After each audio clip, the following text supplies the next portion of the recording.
Initiating System 1.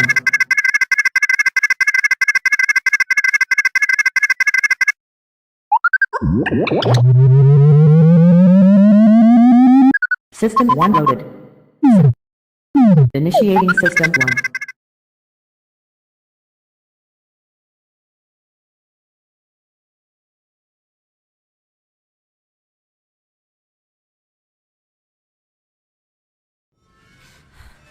The GoreCast is brought to you by American Horrors, the greatest uncut horror channel in the world. 24 hours a day, 7 days a week, all horror.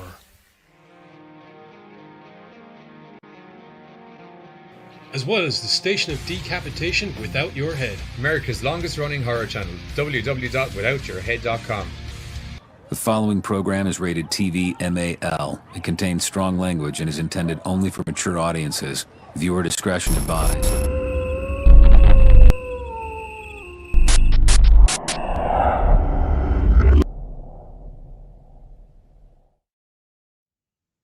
What's up, GoreCasters? Welcome back here to the GoreCast with me, Johnny Deadly, and all of my movie reviewing miscreants for the rest of the night, as we have a whole bunch of new movies that are out for you. Apologies for my less than enthusiastic beginnings to the show, as I am not feeling the Mae West.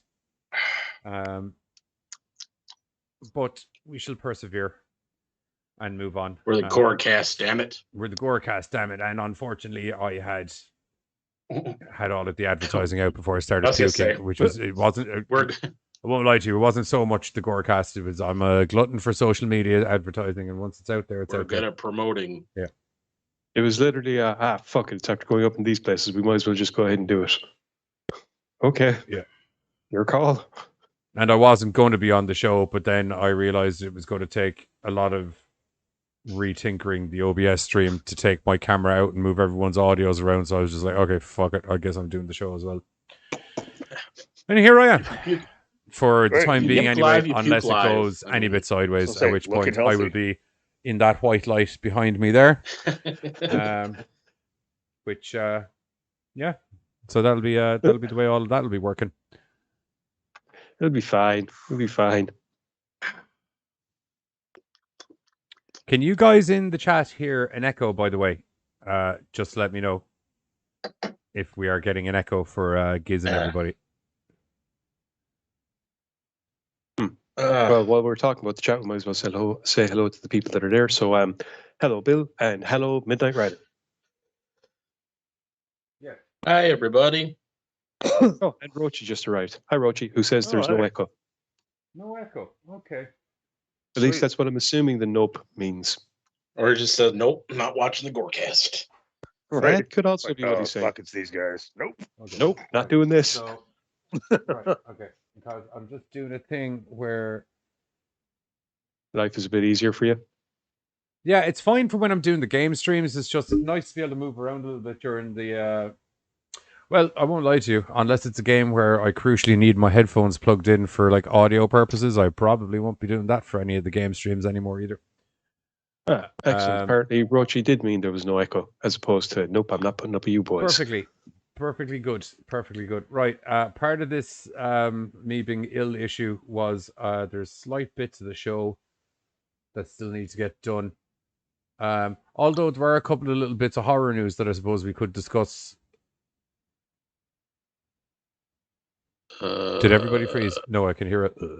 No, I don't know what the horror news is. Well, the new Chucky TV show dropped.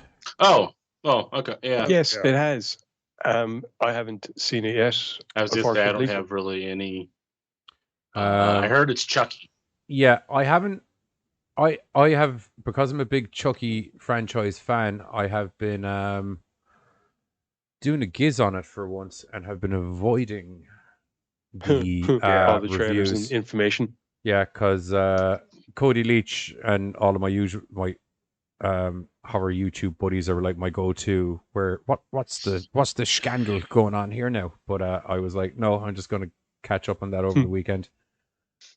Halloween Kills when it drops on Peacocks tomorrow. That's my first objective, and then after that, we'll move on. What am I looking for here? You were looking for trailers. Ouija Japan. Japan. I don't know. I figure I'll give I figure I'll give Chucky a few episodes. That way, like, if that first one's super solid, I don't have to wait. I can just kind of soak up a couple at least. I was thinking about doing that until I realized that I did that with a few shows and then forgot to go back to them. So I was kind of looking at stuff today, kind of going, crap. I've got like 2 or 3 entire fucking TV shows that I've got to sit down and watch from the start. And it's like, yeah, damn it. I've got a whole Squid Game pretty much to get through as well. I've been hearing a lot of people talking about that, so I need to sit down. I heard it broke a record of being like the highest it broke Korea. Netflix. It didn't just break a record; it broke Korea. There were so many people trying to watch it that I think it was Korea. Some Eastern country literally could not. Their server functionality could not handle it. Netflix was drawing so much server power in relation to the networks. And apparently there's a phone number somewhere that people are supposed to call, like in the show. That now they've had to go back and I guess people are actually trying to call it. Yeah. So like they've asked Netflix to kind of like, hey, could you go in and fix our fuck up? And they're like, is it 867-5309? Do you call it for a good time? Good but I just got the 867-5330. You never heard that song? No. What the spec are you on about, dude? It was a song from the 80s where it was legitimately the person's phone number was a song. 309. Really? Oh, I forgot who sang it. Shit, I don't. Damn it. I remember the music video. It's like, call Jenny for a good time. Oh, good grief. Anyway, there is a number in the show and it's printed on a card. So but then again, I've seen other things where like people are trying to do some of the games and 1 or 2, like as I said, I've seen 3 of the episodes, 4 of the episodes, and just coincidentally while waiting for us to get set up, I was scrolling down through YouTube and I actually saw people doing one of the games, and it's like this thing where it's this thing involving cutting out shapes out of a like honeycomb pancake thingy. But apparently people are attempting to try and do that in the time that they're given on the game to see if they'd make it in time. Yeah, but somebody figures out a really good way of doing it on the show, and I think people are kind of like, okay, we're just going to start off by doing it that way, as opposed to the traditional way that it's usually done. According to Rochi, Buzz is just calling out sex chat numbers that he's memorized. No, easy. I can defend him. You guys him. must not have heard this song in the Ireland. Buzz. It was Tommy Two Tone. Okay. If you don't know him, I don't either. I just know the song. Right. I won't lie to you. I thought we were still on the sex chat lines conversation. No, there was Tommy Two Tone. Okay, well, this wasn't the sex chat line I was expecting. No, because he was defending Buzz by saying that that's the name of the artist that brought out the song that Buzz was singing. Yes. Very good. But the thing is, I know that name from something, or else I know a parody of that name from something. Tommy Two something. Anyway, yeah. Okay, we've got a couple of minutes to chat because this trailer is taking what can only be described as an inordinately long time to download. Long time. Yeah.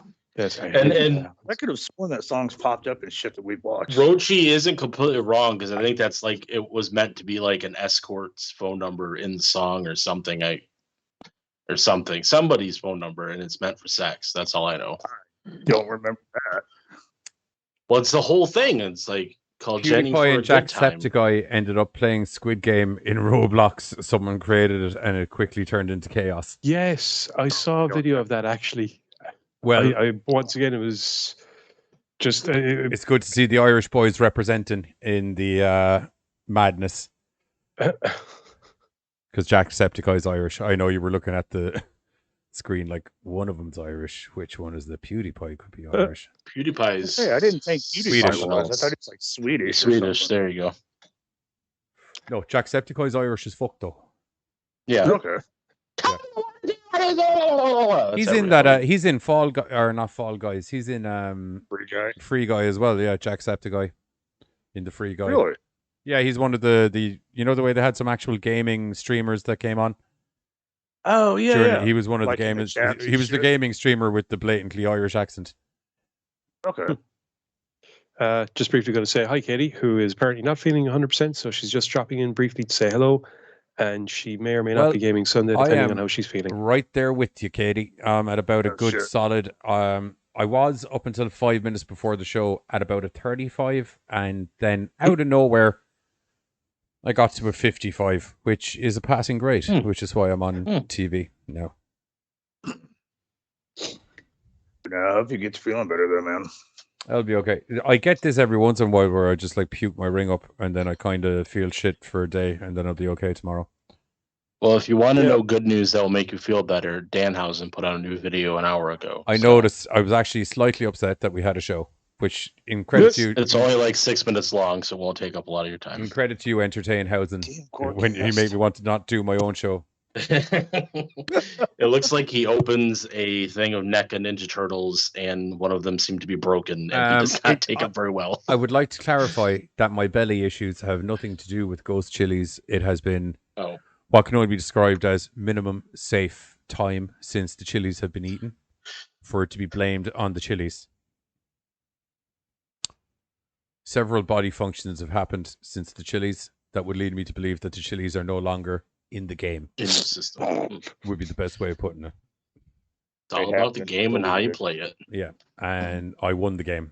Well, that particular game. But evidently eating a fucking white roll. No.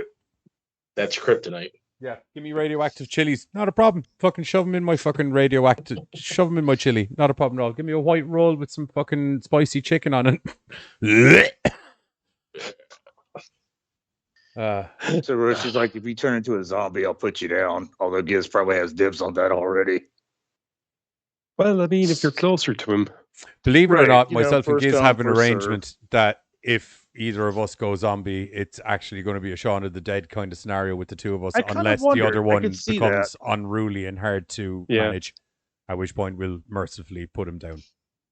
No, I could definitely see Shaun of the Dead with you guys. I won't lie to you, man. I feel I could see me being like Sean's friend in Shaun of the Dead. I think like if you just put a good video game in front of me and a minimum chain that keeps me at minimum safe distance, I think it shouldn't be much of an issue. And he realized I feel the same, but not with a video game. I think if you can like, I feel if you like put something large and sharp in my hand and can like point me towards the other zombies, I might just instinctively just start going. Yeah, again, or you could use your stupid zombie walk and trip and kill yourself. So we probably won't do that. That could also be funny. A rock. You found a rock. The one in this yard. All right. Like, to be honest, I could probably swap zombie you in for real you in the TV show. It'll just be like more anger and less words. Or actually probably about the same amount of anger and less words. Just less articulated anger. Hi, Katie. Like Katie, also Bill, I'm worried. This is hell. It better be from a normal cookbook, Bill. That's all I'm going to say before you start putting anything else in the chat. Well, like, what's a normal cookbook? Like? We are 30 seconds away from trailer time, so that's good. Ooh. Countdown to trailer time. Countdown to trailer time. Well, I can't check that now, dude, because we're in the middle of a show, but I shall check it later. It's on Discord. Okay. That's for you? I'm assuming. Okay. Very good. Anyway, seeing as we were speaking of Squid Game, if you were in the mood for something to tide you over after passing through Squid Game, I've already read Battle Royale. I've already watched Battle Royale. I've already played Call of Duty, Fortnite, Apex Legends, and several other type of Battle Royale style games. And I got me still a hankering for some more weird Battle Royale style action. Whatever could I get? Believe it or not, a movie called Ouija Japan is where you're going to find yourself. There's Battle a segue Royale and a Housewife half. Edition. There's a segue and a half. You know what? Maybe I should be sick on the show more often because I seem to be more concise with everything and not sidetracking as much. Super sharp. That's because you're worried that if you sidetrack too much, then we might get caught. Well, you might get caught out and need to bail out.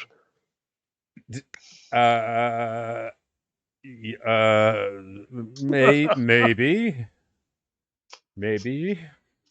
He thinks he'll appreciate it. A cross between a show you like and a cartoon/film. Once again, But that's Bill, still no such a offense, dude, but broad- it's probably better a that it broad- gets I don't want to use the word censored first, but certainly viewed first. Yeah, I'm not just going to pull it up on the screen, mate. Don't be Don't be crazy. Yeah, because it's Bill. You're being crazy. Why are you being crazy? Because it's in my nature. I need to go to trailer source because I can hear the audio coming through there. So this is believe it or not, this is one of the we got ourselves some high class caliber screeners in today, as this is one of the Tokyo Shock movies. Which are one of the biggest, and it's from or what's the name of the production company? Something Tokyo. Tokyo Shock. No, not just Tokyo Shock. It's another big Tokyo Bay. Yeah, there we go. Thank you. There we go. Tokyo Bay. They do lots of the big Japanese movies. Dude, I won't lie to you. Our inbox has been, our views and our financial reciprocations for doing TV shows may not be showing success, but our inbox looks successful. We have a couple of movies from Lionsgate. We're getting our toe in the water. Yeah, I think they just appreciate our style of reviewing movies. Well, no, in the defense of the Lionsgate thing, we know one of the directors, so it's been through a. But Tokyo Bay, we had nothing to do with that. That just got sent to us. And also, as long as they just don't talk to Blumhouse, we're good. It's funny you mentioned that because there's a Blumhouse movie coming up after this. Just to clarify, and just in case, because you probably are watching Blumhouse because your trailer's coming up next. You saw it in the advertising, so you're the horror. But before we move into the rest of this movie, which I had done, I'm going to say a fantastic segue into. If anyone's just joining, you missed it. It was so professional.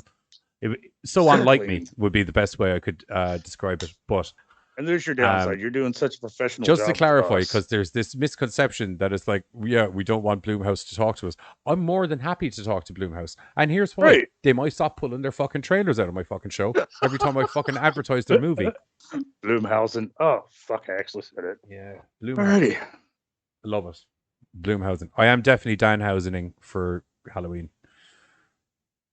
I'm thinking about it now that I got rid of most of the reason I can think of is I can do the Danhausen voice very well, number one, and number two, and most importantly, outside of the makeup, he pretty much just wears the exact same clothes that I wear anyway. So it's really just black. The whole costume's pretty much from the neck up that I got to worry about, which is I'm down with Downhausen. Downhausen for Danhausen. Yes. Okay. Well, very good. Very evil. That trailer's not on repeat, so we need to do that anyway. Number one. There we go. Yeah. So Tokyo. No, sorry, not Tokyo.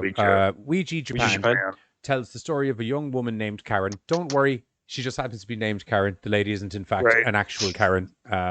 Maybe. To the best of her knowledge. Well, if anything, her behavior in the beginnings of the movie would lead to believe that she's not a Karen. She's very much actually quite the opposite of a Karen. Yeah, timid. And was very anti-Karen. Technically, she's surrounded by a bunch of Japanese Karens. That's where part of her issue is.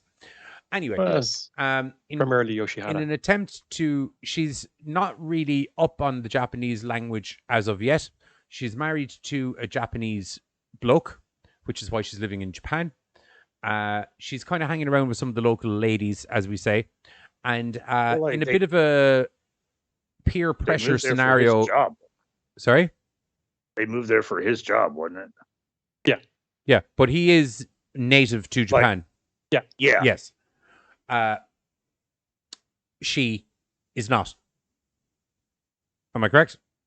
Yeah, she's American. Because that's where where a lot of the issue come from. Like, she can kind of partially speak it, but can't really read it.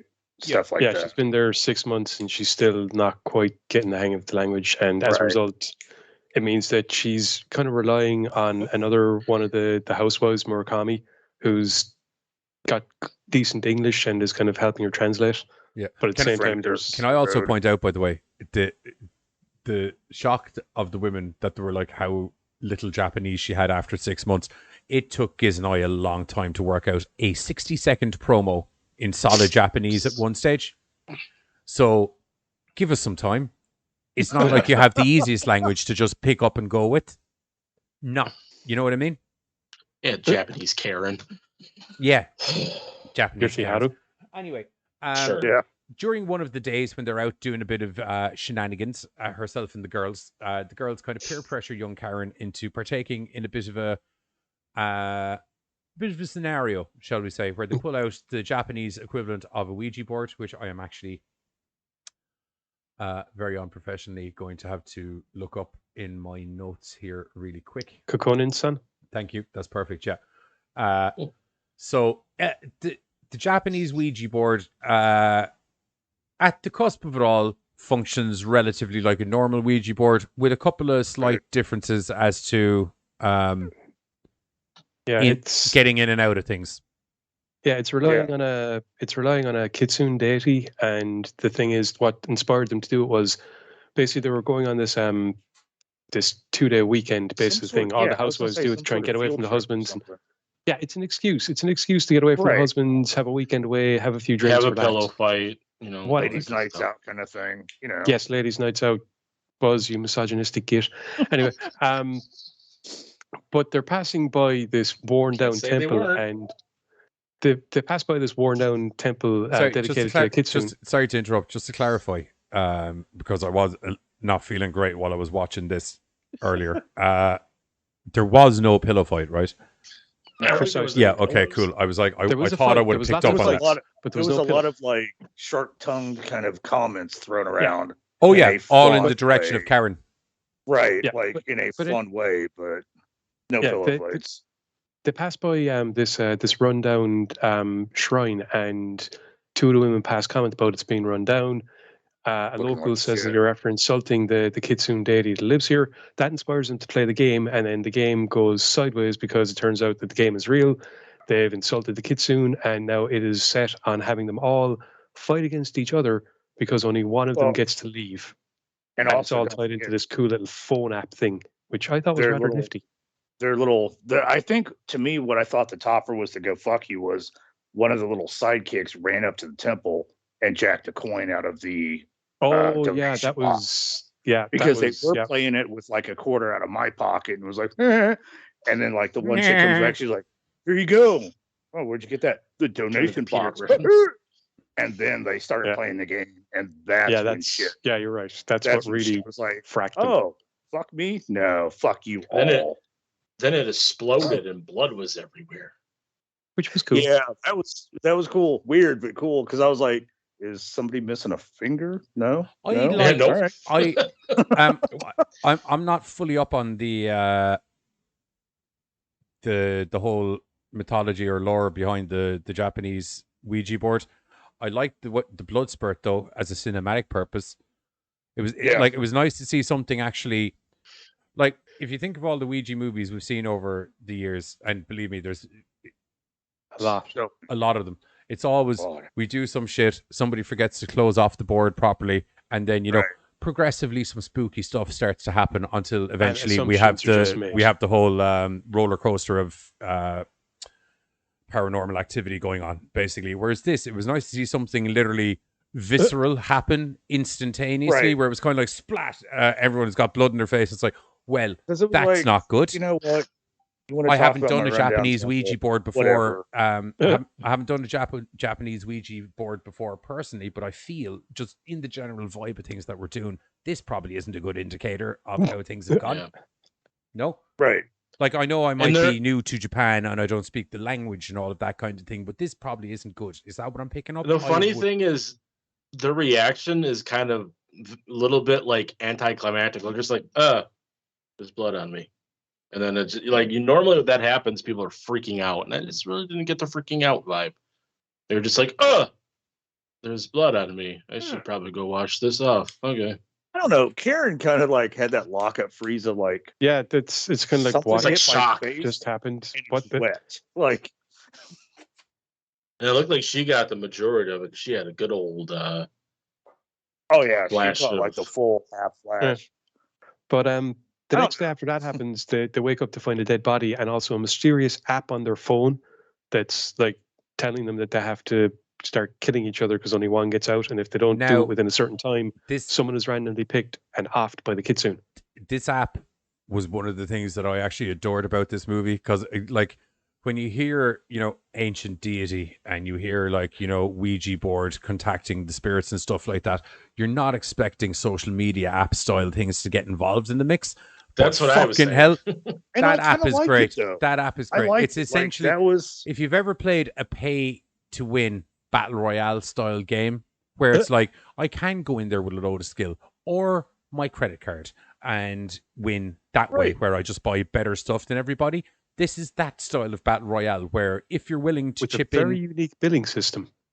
yeah, no, if you're willing to pay I the don't know. troll toll, they will give you some real nifty shit. Almost kind of like how the Hunger Games was, but instead of like people sponsoring you, you're kind of like Yeah, except the Hunger sponsoring Games yourself. sucked nuts. and Well, like it's Buzz said, he that's thought the neither app was here kind or of weird. there. Buzz thought that the app introduction was kind of weird, but I kind of have to disagree. I liked it because it added a different direction for it. Oh no, know, it you was were- weird, context but I of- got on board with it pretty fucking quickly. No, but I just Here's feel the like thing. Here's the thing, right? A kitsune is kind of a trickster anyway. So in the context of where they are, and in the context of the kind of story they are, a trickster manipulates the reality they're in, or more importantly, allows people to feel that they can. So with the app, that's kind of what it allowed for modern day manipulation of the surrounding to the benefit of the person, which then enhances how deeply they get into the kitsune's trap. and that's great. But like we just talked about with like a lot of the other, say, Ouija board movies, I liked this because it brought out a different aspect of it. Like you've never seen an app-based kind of thing come out I of just it. don't think the Ghost had enough time to get approval from Google or Apple or whoever. He know, doesn't man, I need think approval. to He's have- It's a possessed. fucking reality altering spirit, yeah. See, Muppet. I don't know. Yeah, I think he deities didn't. already He didn't. have like a Okay, no, Carter. Sorry, No, I no, got to I think interrupt for deities- Carter. I have to interrupt for a second. All right, Sorry, we all just right. need to level the playing. Just sort some stuff out here. okay. He's Okay. not some Wanna sort of develop an app? up and coming online indie mogul that made an app, got it into the Google Play Store and Apple Store, so that he could then, which by the way is illegal, install it onto your phones without you knowing. He essentially possesses your phone, giving it this thing. I If you mean, get me. there's that way, but I kind of feel like deities just kind of have like a verified pass already. Like, oh, you're a deity, so like whatever you want to put on people's phone just goes. Like, hey, I need That to put sounds a- like something. Okay, Please so don't eat my so soul. sorry. You need to so, remember. So sorry. You need to What remember I am that has hearing to have a is please Carter don't is eat my saying soul that. at the end of it. What I'm hearing is Carter is saying that the spirit is in fact in dealings with Google Play and Apple, but that there's dollar just bill. different rules for supernatural. That does developers. sound like Okay, something let Dave me- Google would do. Fuck Let me you, put it Dave this way, right? Google. Let me put it this way, right? If Cthulhu or something else really horrible just like tapped you on the shoulder and went, I want to put this on a phone app, are you going to tell it no? Yes, I Right. am, because you have to have people, you have mean- to have it tested. You can't You know, just I put was going to things. say, Well, kiss your soul goodbye, but I think actually he'd probably keep I you don't- alive for I don't eternity, work for flaying any- you slowly. I don't No, I work would. for any of the represented app stores, but I would imagine several questions would arise from this. What's the cookie situation going to be like, and what's Right, right. what I are we like getting? cookies. What are we getting As on the a back? verified What are we getting on the deity, back Chocolate end? chip. Number Right, one. but Chocolate as- chip. All Number cookies two, will be chocolate most chip. importantly, and I mean most importantly, what I'm seeing is I'm seeing a lot of app to phone design going on here. I'm not seeing a lot of data mining back to company going on. And is there some way that we can resolve this supernaturally, or do And that's I that whole- need to Yes. step in on a technological level? No. I would Yes, love it's to called be in on the soul mining. meeting between Dave App- Google and I won't lie to you. I Cthulhu, think or there may whoever we actually be a sketch. It's called soul mining.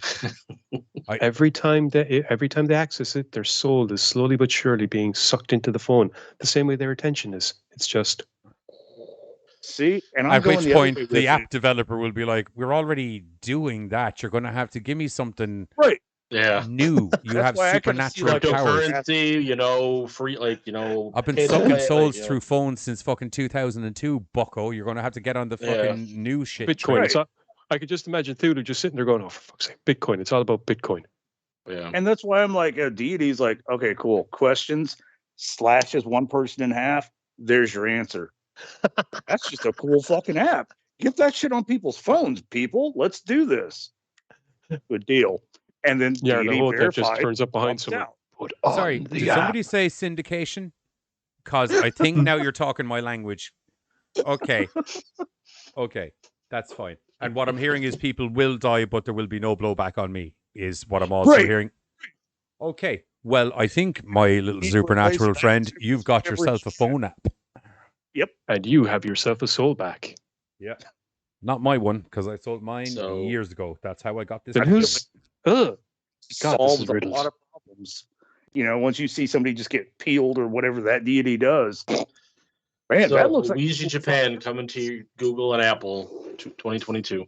Yeah, so storyline wise, there isn't much more to get into once the battle royale side things. It's mostly you have, you got to you have murder everyone. teams. Yeah, Yeah, you kind of end up have teams. You got Hashimoto and Sumura, and then you got Murakami and Karen, and then you got Yoshihira. Yoshihira and all of her Sure. bitches. I think the only thing I got confused by is at the start of it, it says there's 16 players. I know that this was supposed to be a wives trip, but then all of a sudden, all these other people started kind of pouring out. I didn't know if they were like I think town folk or if it's the bus was just bigger than they. It's like a liked. resort. I or think something, it's. isn't I it? think there's participants from multiple Ouija boards in there, not just. no. It's I think it's one. This is one of the things that I think might be playing on the idea that you're a little bit more familiar with that side of Japanese culture.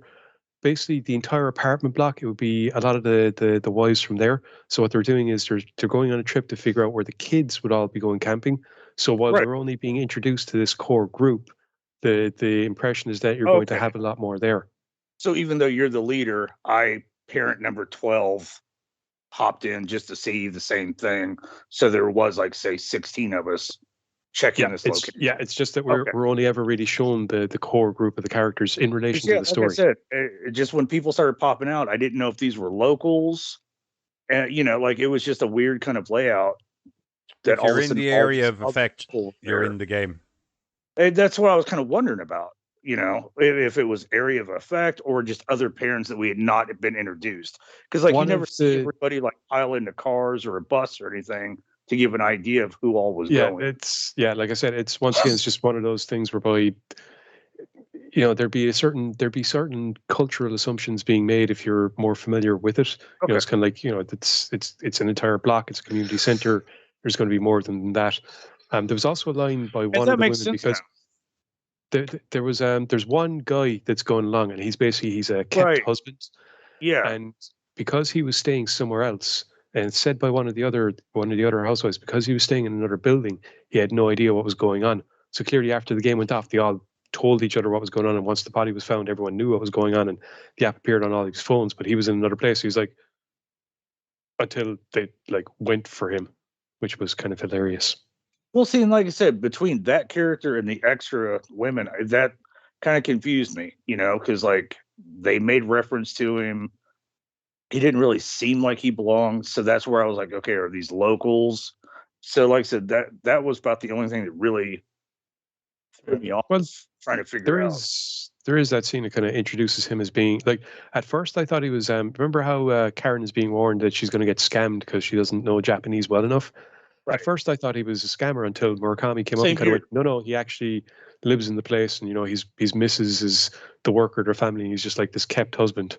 So so I was like, okay, that makes sense. So no, yeah, go on. I will say there's a lot of CGI work in this one. Oh yeah. When I Not saw a lot the of whole practical effects. right, when I saw the whole shock, I was kind of more based off of the old Japanese shock videos where it was more like gore or practical and stuff like that. So the CGI kind of threw me off. I would imagine for the same reason that they're landing in our inboxes, they're broadening their horizons. Well, I mean, we're going to throw out a wider net. Right. The use of the CGI in this, it's like the same kind of. I didn't find it offensive use of CGI. Yeah, no, it's still the same level that I've seen in other films of the similar make. It definitely fit like the action-ish CGI films. Somebody gets shot, you see a CGI gun go off, you see a CGI bullet hit. It wasn't anything out of the norm of, say, like action films. when I saw like, shock, I was like, oh, okay, buckets of blood. It may have been more of the lack of actual Yeah. other effects than CGI. Yeah. I don't know. Overall, I thought that Well, I it's, mean, it's it's kind just- of a bit of a slow start, but once it gets going, it's fun. Yeah, there's doesn't you're really setting take up that long. what they're trying to do is they're trying to set up that dynamic between Karen and the other Yeah. Right. her kind of core group of ladies that she hangs out And I with. think that seems to be like what takes the longest is they want to make sure you understand she's kind of like the poor rabbit amongst all these fucking wolves that are just wanting to fucking bite at her and pick at her and shit. 100%. But once the blood hits the face, it's game fucking on and very fucking Right. quickly. So quickly, in fact, I that do love I was the actually like, did I miss something? It was just like, oh, dude, no, we're just murdering. Okay, cool. Alrighty. No, I liked the characters that they came up with. Yeah. Dude, what was it? There was a chick that was real good with the rifle, and her sidekick. Sumida was a sniper, and Hashimoto was the cute pigtail chick with the katana. I'm sorry, but from the very beginning, she screamed like fucking serial killer. Oh, Just yeah. the way she would laugh and kind of look at people and stuff. Yeah, So like I the liked whole her too. battle royale kicked off, I was like, okay, she's in her element. She's gonna fucking do good. Like it was no surprise. It was like I that. think my- It was like that one chick from actual Battle Royale. Go Yubari. Yeah. Like, where everyone else is like, whatever are we actually- going to do? Oh, are we supposed to kill each other? And she was like, okay, I got a sword and everyone's locked Actually, in an island. I know how this in- is going down. Let's get In in. Battle Royale, sorry, no, I have that wrong. Sorry. Gogo Yubari from Kill Bill actually played somebody else. Battle Royale, the character we're thinking of is Hardcore Suma. Suma, yes. I think my biggest Because in problem the is- graphics, oh my god, I mean that chick is knocking futs. Oh, she loves killing people. Like, I won't lie to Oh, you. it's not She's just probably that, dude. murdered some people long before that fucking debacle unfolded. Oh yeah. Oh, yeah, I know. yeah. I've also read the comics. I've not. Sorry. I've just seen the movies. You should read the I think my comics. If you're a biggest- big Battle Royale Really? fan, the comics are, oh, yes.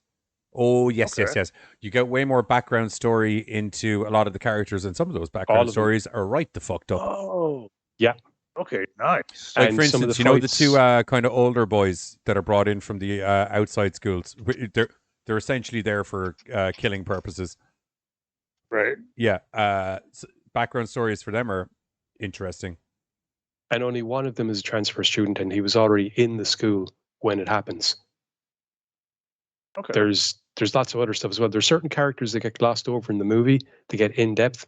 One or two characters. There's basically a Bruce Lee in the comics, and in the film, he's the dude. Remember, he's always trying to catch up with the chick that's running Gogo from Kill Bill. Oh, Well, in the comics, he is the equivalent of Bruce Lee. Yeah. He very rarely picks up the weapons, doesn't need them. He's quite capable of There's just ripping your face off. Yeah, he's Tiger great. style. But like he's completely, totally, and utterly docile. Yeah. He's just Like a good martial ridiculously artist. I hard. fight when I have to, not because I want to. Yep, and when he fights, I he think- wins. I think as I look through, like I said, CGI didn't bother me. I kind of dug the app thing.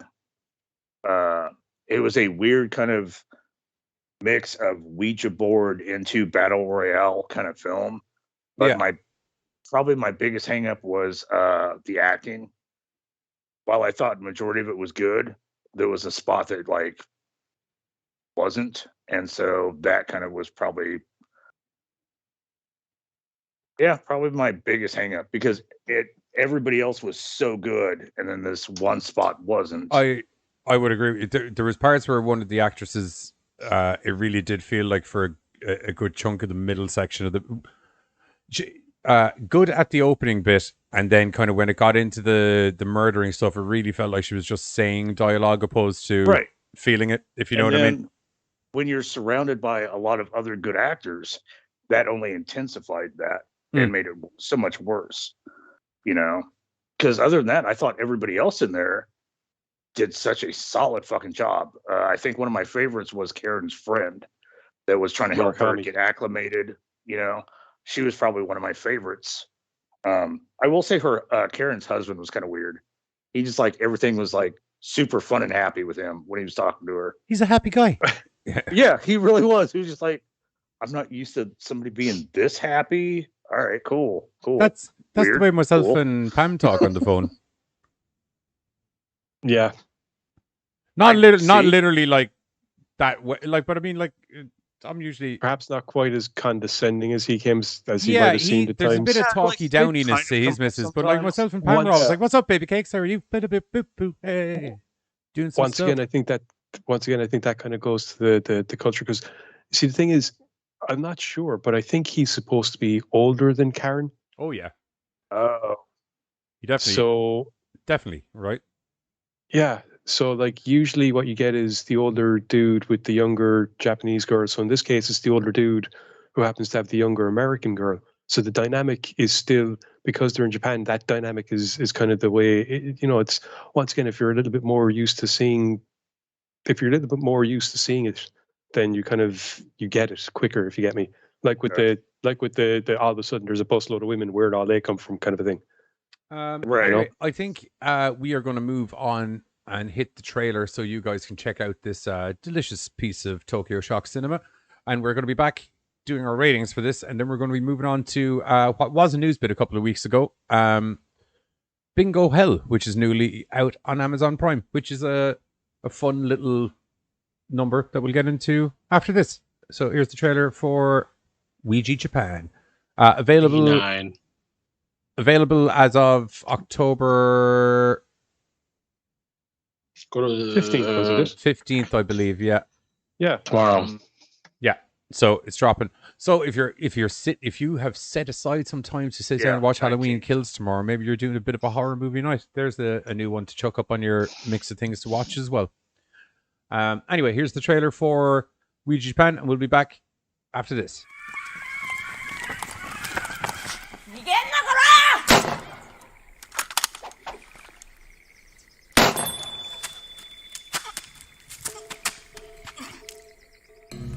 I've been here for the past 6 months, and I feel like I'm just not getting along with anyone.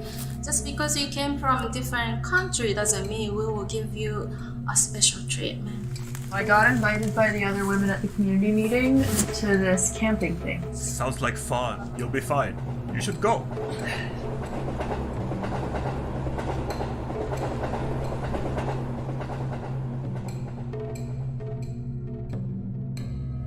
Kokkuri-san やろう。 Kokkuri-san? A Ouija board. Kokkuri-san. We invite you to come visit us. I guess now you're cursed by the fox, Karen. Someone help! A person is dead! We should probably get this started.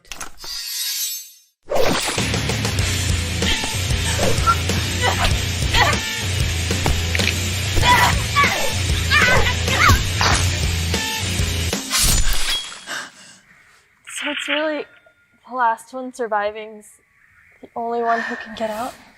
Go on. Shoot! I can't do this.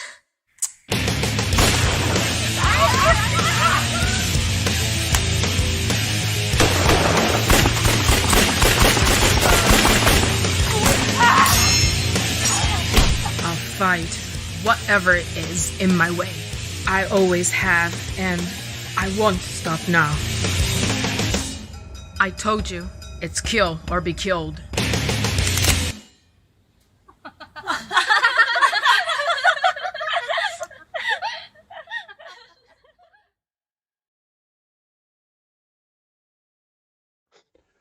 Right, that was That the would've been trailer a for journey. Ouija Japan. And into some ratings. So, what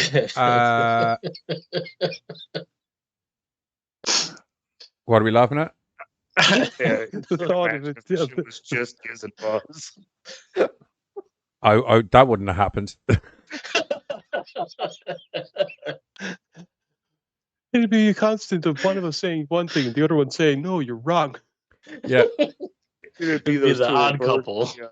If it was Be just you two and Buzz, birds I and would have puppets. just come on the stream fucked if I was still fucked, because I would have just been like, I'm going to end up having to come on the stream anyway at some stage. Because John would be like, well, there's no one there to ring either of them in, so someone's going to say something that's going to get us pulled down. I literally have to show up like some sort of vomit-covered referee every fucking 5 minutes. You could say it's your Halloween costume. You're Reagan from The Exorcist. He is wearing stripes. You know, I'll go. Your brother sucks cocks in hell. I'll go an average of 3 on this one. Yeah, solid 3. I enjoyed it. There was a little bit of acting that let me down in the middle, but overall, took 2 things that have been done to death and gave him a little bit of a tweak. Yeah, for the better. I dug the app aspect. Yeah, I'm going to go with the solid 3 as well. I liked Battle Royale Housewife Edition. Yeah, I have to say this came out at the right time Nice. with I like Squid, that. with all Good the call, Battle Royale love coming out because of Squid Games. Yeah. Yeah. I've seen loads of people online been like, checked out that Battle Royale after Squid Games, man. Have anybody else seen Battle Royale? Yeah. Yeah. You gotta love when like old shit all of a quote- sudden becomes new. To quote a great man, welcome to the party, pal. Right. Same reaction as when people tell me that Johnny Cash wrote Hurt, and I'm just like, yeah, okay, yeah. That's how that happened, because I see how you worked that out, because he is an older singer than the guys that did the, very astute observation of you. Well done. Much like an entire shop when once upon a time 2 women were heard to say, "Oh my God, they're after making books out of that Lord of the Rings film." Oh no, are you serious? An entire shop just went, "Oh God." I'm assuming it was done as a joke. Nope. Are you sure? Shania's. Oh, right. Okay. Sorry. Okay. I thought it was like 2 of the normal shop girls. Nope. Okay. Nope. Because that would have been the type of thing that they said just to watch the nerds go fucking freak out. Here, do you want to see something funny? Nope.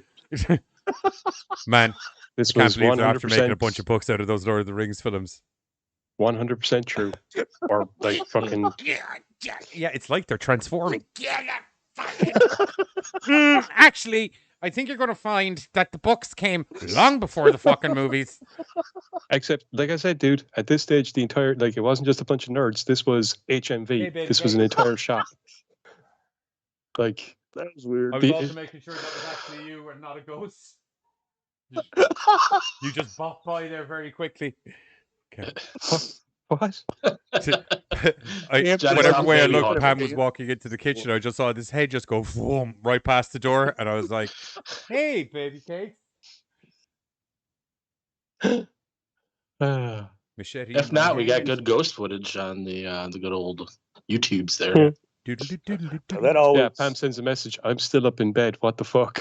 Anyway, no, well, either that or the ghost is really good at doing impressions of my fiance.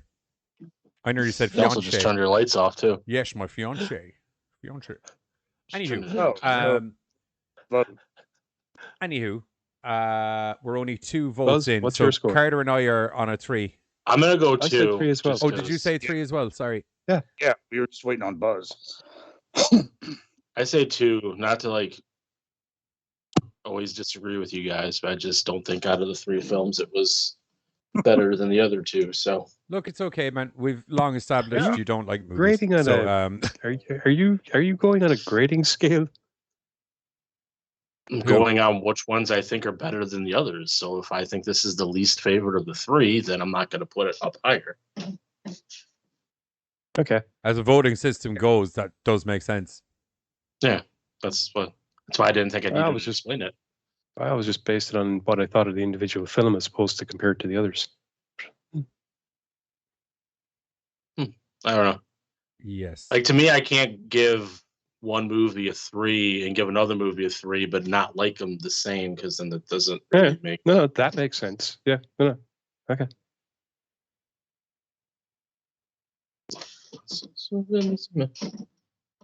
I think I just ruined everybody's 3.1 or something. Okay. 3.1. Sure. Is that right? Huh. Bill says, "Man, the video and the Yes. sound of the show are out of sync at the moment." Whose audio? He just says the video and sound of the show. the video and sound of the show. That I could hear. God, I hate the sound of myself. I'm in sync on. I'm in sync on OBS, so it must be going live on the television. Yeah, it looks from what I can see, it looks like it's like everything is. Bill, check your internet. Like it's delayed, obviously, because watching it back. But Yeah, like, but is it delayed or it's delayed, like obviously from us talking to when it shows up, but when it actually like you say something, it's you are saying it. Your mouth is moving too. So okay, right? So it's Bill's internet. So is what I'm getting. Is that right? At least that's what I think. I mean, it's also hard to tell. Bill, like, that's happened to me on small- YouTube and a couple of other things. Actually, it's happened to me on YouTube, especially recently. Just rewind the video and go back up to where we were live. It may rectify it, or it may not, because there was a couple of things I was watching. You're in sync the whole time. I was watching your mouth and everything. Yeah, You're like in sync with it what's happened to going on. me. Actually, come to think of it, I was watching a couple of Danhausen videos a couple of days ago, and it happened on a couple of the Danhausen videos. And cameraman Nick doesn't put things out of sync. Nicholas. Cameraman Nicholas. Or cameraman Gregory. So, yeah. So, okay. So I think So you it's, said that's like a 2 something? Yeah, 3, 3, 3, and a 2 makes 11, and then you have to divide 4 into 11, and 4 goes into 11 3 times. Nope. 2 point something times. Or sorry, 4 goes into 11 2 times. Sorry, yeah, sorry. I had 3 in my head instead of 4. Sorry. Yeah, 4 goes into 11. 2.75, so we just call it a 3. Okay. Call it. Because we round up. Yeah, okay. 3. Yeah. At that, after 2.5, it definitely would, yeah. Yeah. Johnny and Giz is in sync. Buzz is lagging. Okay, yeah, that's sometimes... That's specific. Yeah, that's a Skype thing. And Carter's nowhere to be found, or right? Yeah. Oh, okay, there we go. Carter's okay. Carter's okay. Yeah, it's a Skype thing. That happens sometimes. Always causing problems. Either we're throwing a wrench in voting, or I'm lagging on the stream, or right. Yeah. Yeah, Buzz is out of sync. That's what is going on. Yeah. Getting up for ice cream. I wonder. No, I wouldn't have anything. Give me 1 sec. Let me see. Actually, I'll tell you what we do. I'll try and resolve this, but before we resolve this, okay. So average of 3 for Ouija Japan. Ouija Japan. Go check it out. Available from tomorrow. As is Halloween Kills. So you should go maybe check all of these.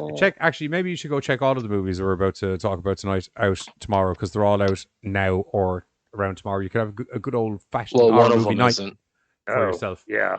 After you come over to Twitch and join myself and Rochi and Bear Bunny, where we're playing more of Back for Blood, which is essentially 4 people versus 500,000 zombies. Our third movie's not out till the 29th. Yes. It is not. You are correct. And I forgot I need to change this video's orientation. Right. The one one of the ones we were supposed to do, I think, was supposed to come out tomorrow, but then it's not a horror movie and it's a terrible movie. Just let you guys know. No, it came out the 26th. I don't care. It sucked. Okay. Sorry, what are we talking about? I was reading. Anyway, movie that's coming up now that we are talking about dates. is newly out on Amazon Prime. Bingo Hell, that one of you guys are going to take away while I see if I can resolve this Buzz issue. Okay, so in the failing community of, what was it, Oak something? Oakwoods. Oakwoods, thank you. In the failing community of Oakwoods, we are introduced to a community of senior citizens. Oak Springs. Yeah, I knew it was something like that.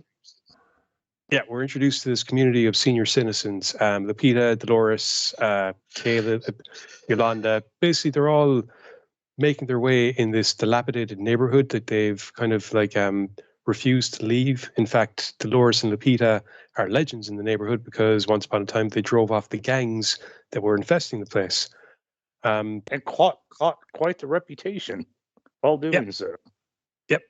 Now, their lives revolve around the local bingo hall, which is run by, I want to say, was it Mario was the name of the bingo hall owner, maybe? Yeah. But yeah, so he runs the place, or sorry, he owns the place, but the Lapita and all the rest of them kind of chip in, and they're the ones that actually run it and run the games and stuff. And it's a way for them all to basically just keep themselves occupied and entertained, despite the fact that the businesses aren't working out. The hairdresser's shop is failing. Everything is run down. Falling apart. But they just, but they've got their community. Lapita is a matriarch of the community, as is Dolores, and Lapita's insistence on keeping them together is kind of what's held the community together. And then one day, the bingo hall mysteriously goes under new management from a dude named Mr. Big, played by Richard Brake, who is freaking awesome. Oh, dude. And instantaneously, it's changing everything because he's offering big prizes, big money prizes, and he's attempting offering the biggest money prizes. Yeah, I was gonna say, because like up till now, our big hauls were like, whatever they could muster, $60, $50, what have you, anything that they could put back in the community. And Richard Brake comes in, he's dropping G's from the offset. Right. I think like the first win was like 10 G's. $10,000 or something. Yeah, the onus that was is that their it's biggest.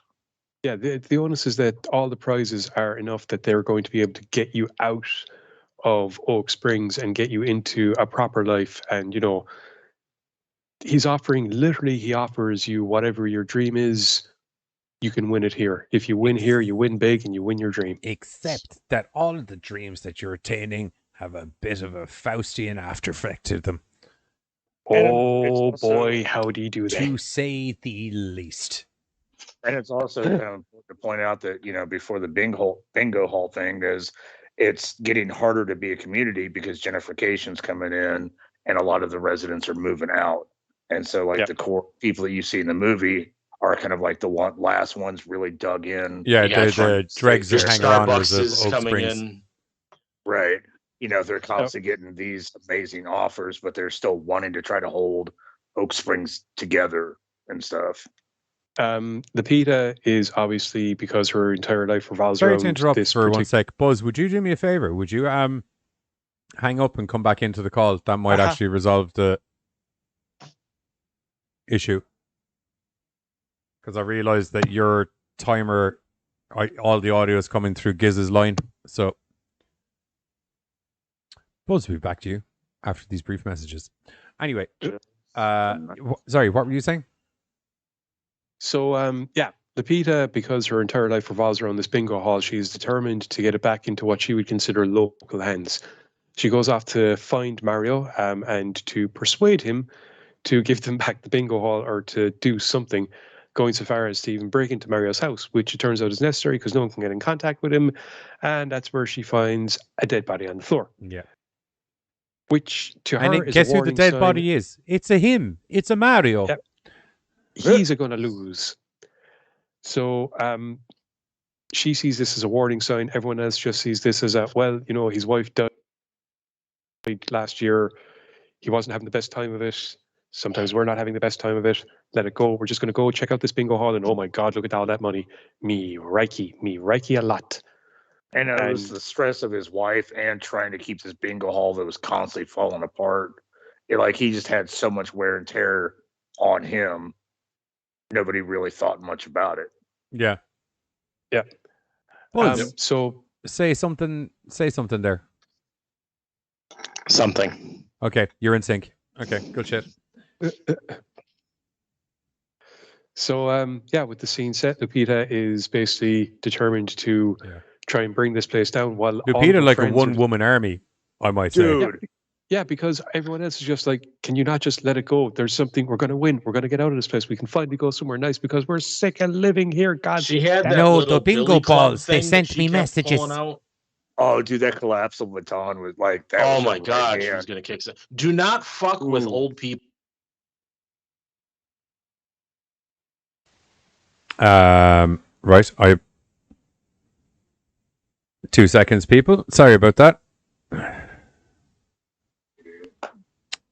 I really... Sorry, you guys might need to repeat what you said. I got kicked from the call there for some reason. I was wondering why you froze up.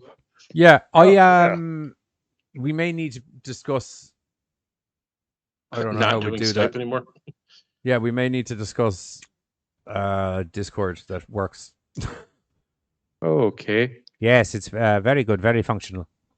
So yeah, what I was saying was that Up yours, Dave Skype. Yeah, damn you, Dave. Lupita proves on numerous occasions that old age and sneakiness beat youth and enthusiasm every time.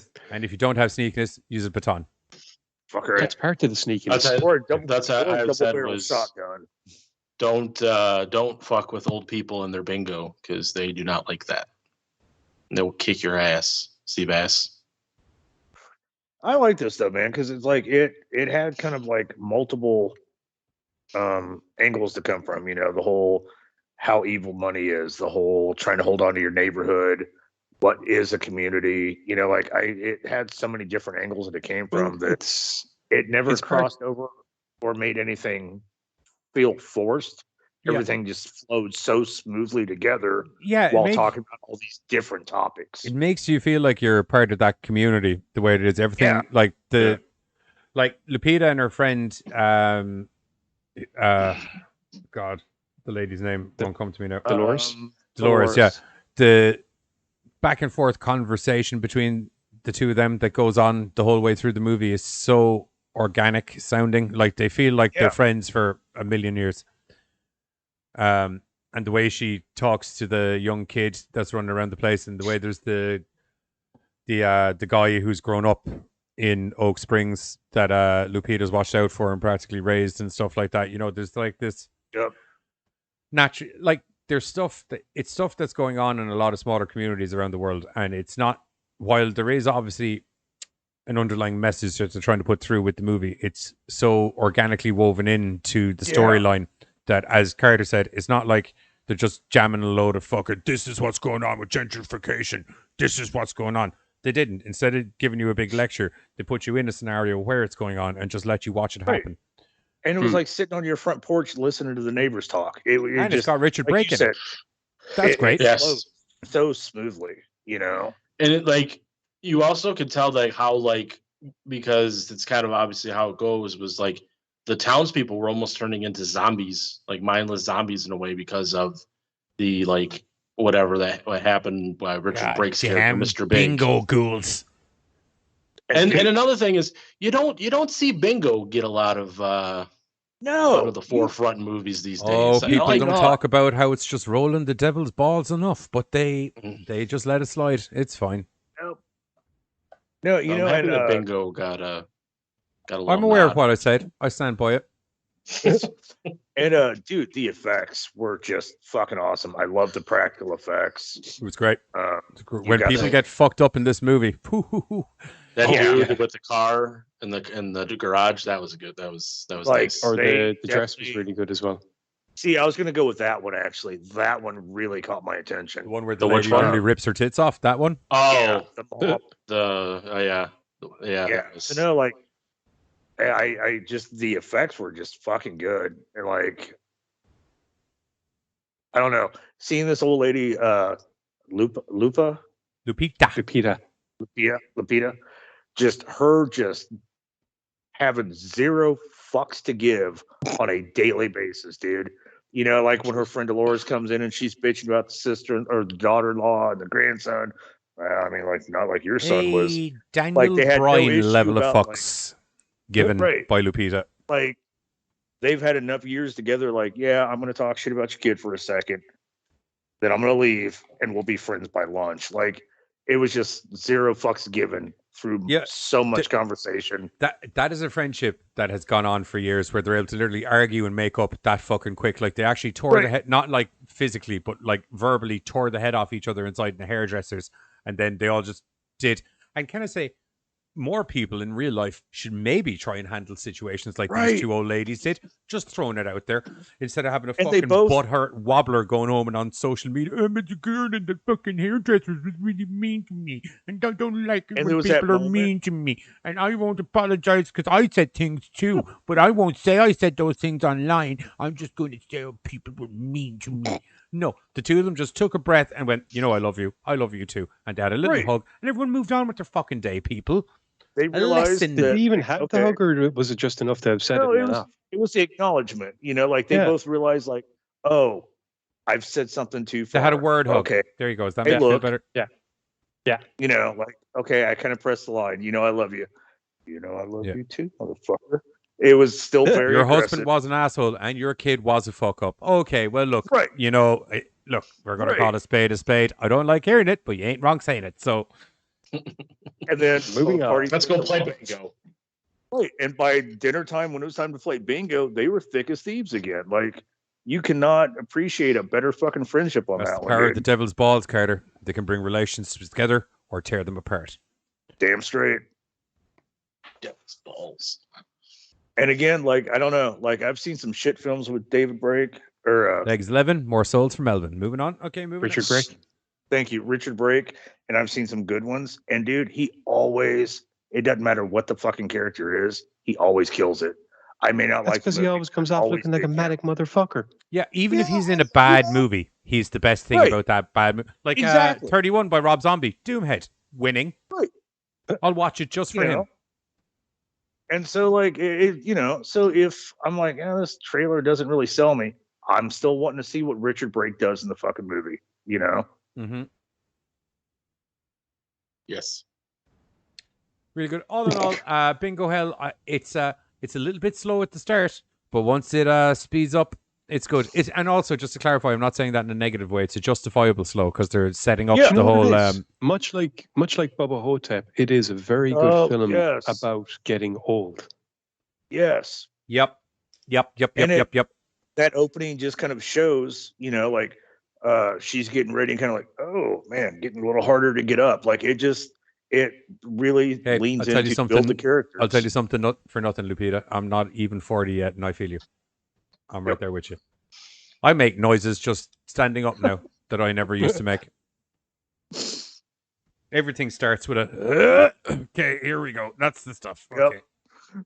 Powered up. So yeah, it is a little slow, but it does a really good job of like getting you into the characters and their situations. And then boom, movie. Like it just and there's no it does not fuck off once it starts. There's no which I thought was really good about this as well, is like there's literally no kind of just throwaway characters in the film, even if they're not in the movie that much. There's like a reason for solid, not even reason, but there's a real solid feeling to everybody there. It's like you could sit down with the director or the scriptwriter and be like, what happened to that girl when she was 14? And I feel like they have the story there to tell you about something that happened to that girl when she was 14. Do you know what I mean? Or what does she eat? What does she eat for breakfast? Do you know, like everyone, even if you don't get to see them for long, feels like a fully fleshed out character that is delvable if interested. And the one small thing I'll have to disagree is like I didn't really feel like it was a slow starter at all. Like I felt it was as soon as the movie start, you're into insanity. And it doesn't really like compared to the other two films that we watched, those were like both of the other two films that we watched are a lot slower starters than this one. I think like just because just because it's not as slow a start as the other two doesn't mean it's not a slow start. It doesn't just jump into the action. I didn't think there was a slow start. Like I thought like the movie starts, shit's going on, and it kind of like it opens strong, but then you think about it, it kind of slows down a little bit to introduce all of these characters. And then we get into the bingo crazy and it picks back up. Which is fine because like I don't feel like it took too long to introduce the characters as opposed to like. Well, just to clarify, I very distinctly said I don't have an issue with the slow start. It was world. No, building. I didn't. I was just Carter said that he said it was a little slower for him at the beginning. That's why I was. I don't think he said it in a. Did you? Didn't you? I don't think he said it in a negative way either. Yeah, no, it wasn't a negative way because, like I said, it opens so strongly that a lot of films, when they open that strong, they have to continue that pace because then they kind of start losing the ability. I don't know. Maybe when I just hear someone say slow start, I always kind of think of it as a knock because you're trying to say it's like not. Oh no! Sometimes in a film, a slow. Depending on the film, sometimes a slow start. No, I'm just saying when you hear a story about essentially the devil coming into a bingo hall in a small back in nowhere town and trying to take over all of the populace through essentially devil-possessed, laden fucking bingo money, you're kind of expecting a bit of a fucking balls-to-the-wall mental kind of affair. Yeah. And I'm saying it's not Right. that kind of movie. It's a slow start. They build the world. They introduce you to people. They let you see the scenarios that are going on. They let you see the relationships between the people that live in the town together. And it just makes the movie that much richer because you know what that person's fighting for And or like, fighting against. Even in relation to that slow start, like, I mean, you can lean into, like, it's a very well-paced movie. Like, that slow start is in there for a reason, because it's, they start hard, they go into the slow bit, and that slow bit is literally just to give you a little bit of a breather before a load of fucking really, really nice, relatable old people start dropping like fucking flies. You know, and I think about the grandson when he met the guy that met his dad. That was a rich scene, and that's only like, you know, a minute or two, but that really added depth to the movie. That added depth to the characters, and that's one of those, like Johnny said earlier, that not everybody is in here for a long period, but they do something, they mean something in this movie, no matter how long you're in it. Well, I mean, he was actually fairly integral that the older lunk that grew up there, because we see him helping out in the bingo hall at the start, and he's the guy that comes along at the end again. So yeah, it's interesting because he was the one that kind of proved that, despite the fact that the majority of this community is all of these old age pensioners, there's still, like, they're influencing the people that are still in the community. He even said it himself. The reason that he sticks around is because most of these people don't have anybody else except themselves. He said, So I don't sticks have around anyone to- either. They're my family. Actually, Yeah, if you're a big basically. fan of the Fast and the Furious franchise, you'll probably love the other core message of this movie, which is it's about the family. Yeah, family. right. And Lupita's a total ride and die bitch as well. So both of your dude. Fast and the Furious prerequisites are very much fulfilled there. If you're a Because Fast when and the nobody Furious else person. thinks there's a problem, she still thinks there is, and she's looking for the problem. Damn She straight, has she's like zero a fucks to fucking give. dog with a bone, except that bone is a telescopic baton. Yeah, okay, so I think we're going to dive into the trailer for... Oh, yeah, actually, we'll talk for another little bit just while I download this last... They're... Not there here. That's from fucking Poltergeist. They're outside is what I'm looking for. Trailer. I do dig that the fact that the bingo hall turned into like something you would kind of expect to see out of like Las Vegas. Way too many lights, way too many like Neon bells and everywhere. whistles. In like 24 hours. Right. You know, and like like she even says like, this doesn't belong here. No, this belongs in Vegas. But it's gonna You're kind attract of everyone. expecting half the patrons to drop from like overexcitement at any moment. Right. Yeah. Oh yes. Actually, that's another thing I need to do really quickly is probably set up the trailer. That'd be good. Instead of just playing the Ouija Japan trailer again, which I can do if you want. Like, it's a fun And trailer. boy's license plate of just big winner. Bingo Sorry, I was Hell just looking trailer. up some of the films that Lupita and Dolores would have been in. Oh yeah. See, I know I've seen Dolores in a lot of stuff, but I don't know about Lupita. Yeah, Dolores was in The Fugitive, Extreme Justice. What else do we have? The Net, Dragonfly. Lupita was in. Sorry, the most who was she recent- in Dragonfly? God, I sounded Irish there. I know I don't. Who was she in She's a Dragonfly, nurse. huh? She's the nurse. Oh, okay. Lucifer. Holy shit. A million little things. Okay. Dolores gets around. Looks like yeah. she's done like a lot of television. Okay, so that's out since October 1st, and go check it out on Amazon Prime. Totally worth a watch. Really good movie, and it'll warm your cockles. There's a nice kind of underlying message that gets a bit of a resolution by the end of the movie, which is nice. We're going to hit the trailer and come back with our votes for this flick, and then we're going to be moving on to an actually good found footage movie. I know it sounds shocking, but it happened. Because remember that new that new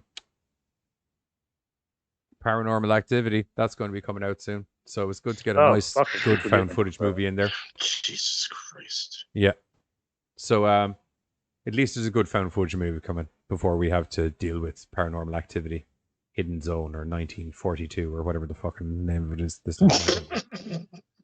Cult? No. Family? No. The Gatherings to my time. Paranormal Activity. There's goddamn ghosts in my closet.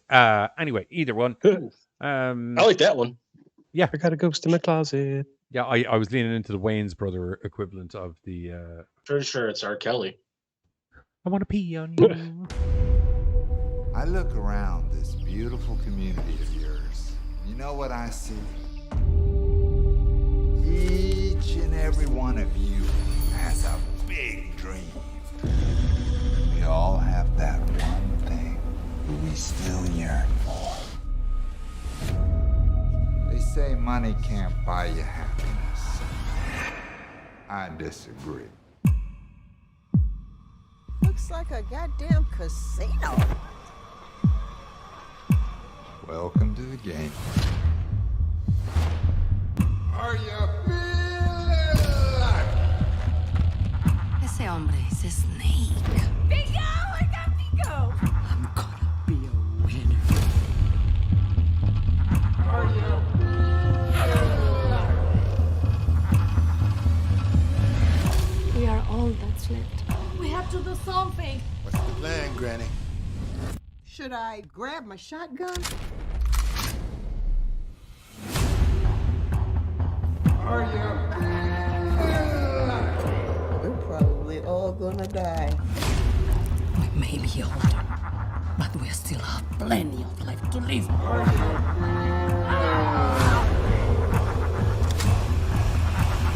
Who's ready to play the game? Winners only.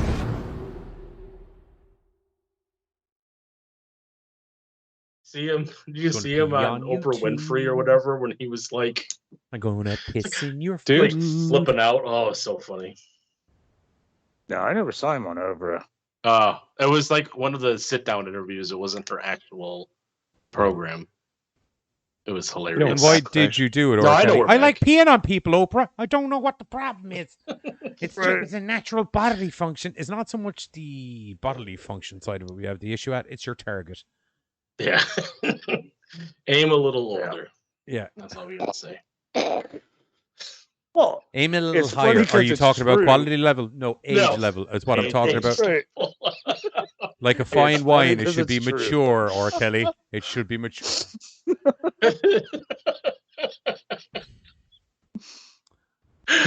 Oh God, we're Anywho. never gonna make money from you, are we? Anywho, bingo hell. I'm gonna give it this one a solid 4 skis. 4, definitely. 4, unanimous 4. Bloomhouse before you pull our trailer. Great. Oh, We really like actually, do you know what? Before we lock our votes in, let's take a look at the old YouTubes.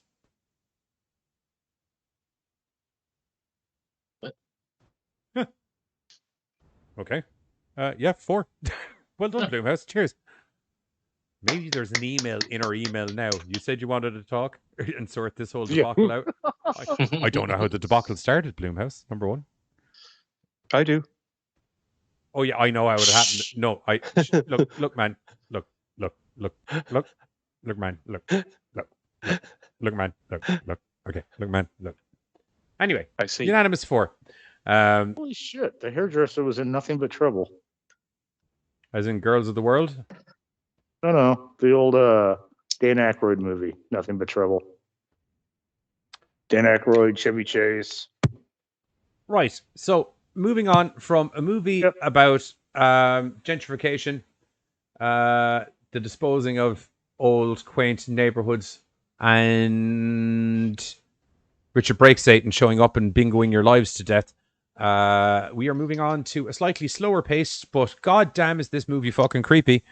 Called They're Here, which is a part documentary, part found footage movie about this YouTube kind of famous YouTube psychologist guy who is Buzz getting ice cream?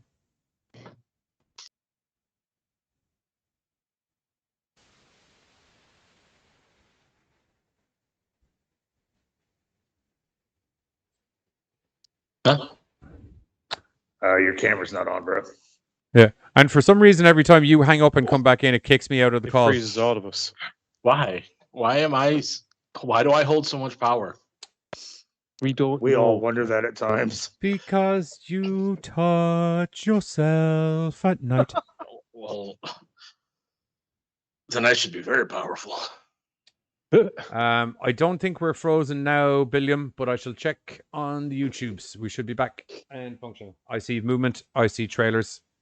You are frozen for me, but you're not frozen on YouTube, so I count that as being good. Yeah. Exactly. Yes. I won't leave anymore. You have to remember that I was going to leave. You have to remember, unless my computer goes down, I will never be frozen on YouTube. My camera feed and everything is completely separate to Skype. Oh. Oh, you're back. No, what happened was I was talking and you guys weren't responding, so I was like, "Is my mic on?" So I turned it off and turned it back on, and it kicked me out of. No, YouTube I was ignoring you, so I could segue into the new movie. Well, I'm glad that I didn't hear it. stopped the whole show just so that I can. Occasionally, when everyone is talking and I'm trying to do a segue, I find the best thing to do is just talk louder and just move on through. I don't even remember what I said. Yeah. So it must I'll not have been that occasionally, important. if the multiple people talking and I'm trying to segue goes really badly, I will occasionally slightly lower down the volume on your microphones and then bring it back up when we get into the normal part of the class. I have the power. normal part of the class. Yeah, the class. Yeah. I just didn't think turning my microphone off and on would kick me out of the call. Well, anyway, inbox. They're here because I need to have people's names. Or not they're here, they're outside because they're here is the fucking... That's what it was, because that's what I was trying to correct you. That's what I said. I had corrected myself instantaneously. I just keep saying the poltergeist thing for some reason. I don't know why. The YouTube psychologist is named Max. Yeah. Okay. So anyway, Max is this YouTube psychologist. Himself and his girlfriend, Nicole, have this client who he wants to go and try and help, essentially, who has agrophobia and lives out in the middle of nowhere. So the plan is to go up and film and document him staying with her for several days, doing some exercises, like not yoga and shit, but, like talking, finding out what the core of the problem is. Let's try and get a step outside.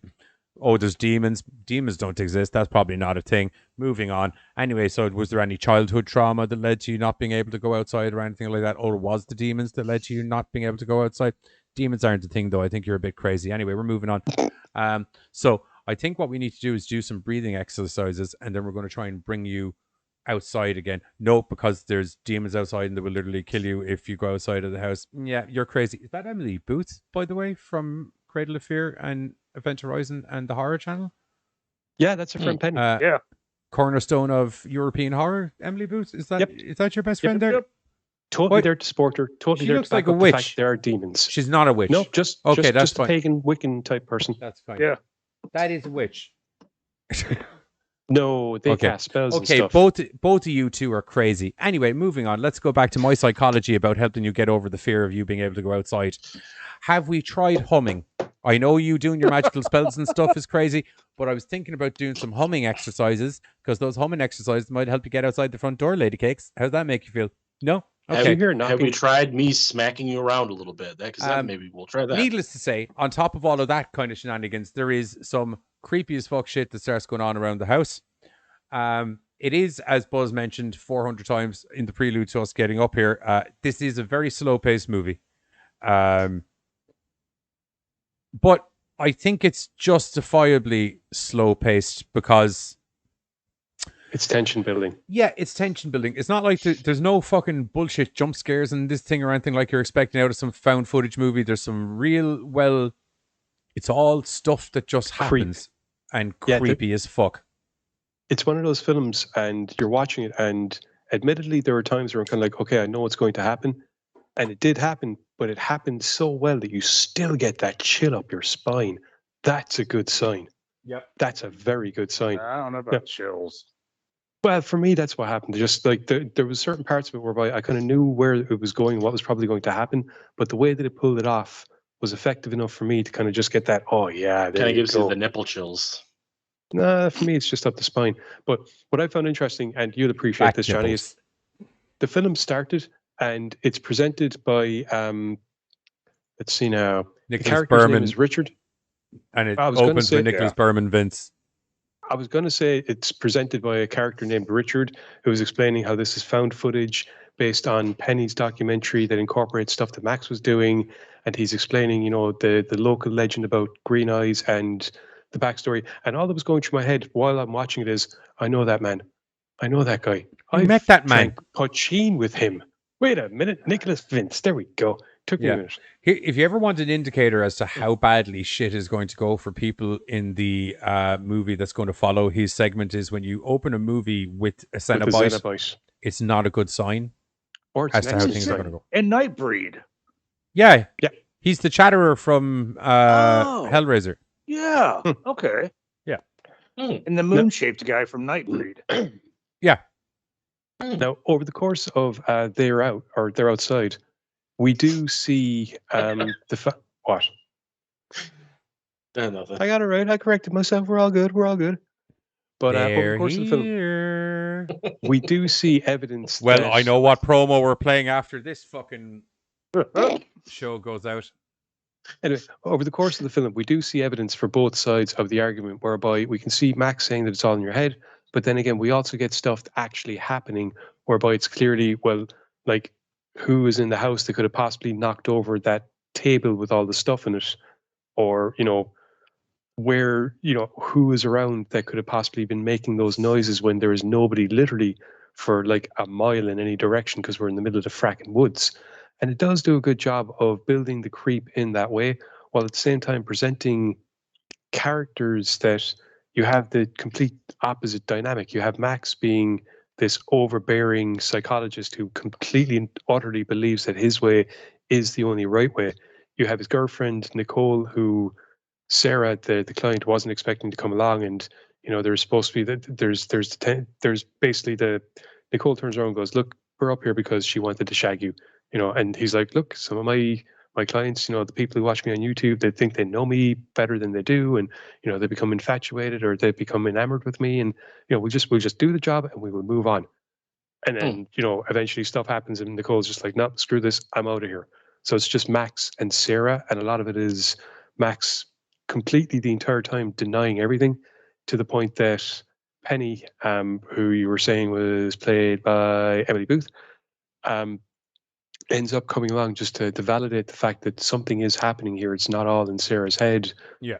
You know, you need to start believing in this stuff or you're never going to actually hear or see anything for yourself because your mind is just closed off to the very Except when one ideas part that are of presenting lesson, which that kind of threw me off. I don't want to say too much about it, but like, or how they're like, this is what's happened, but then they faked something.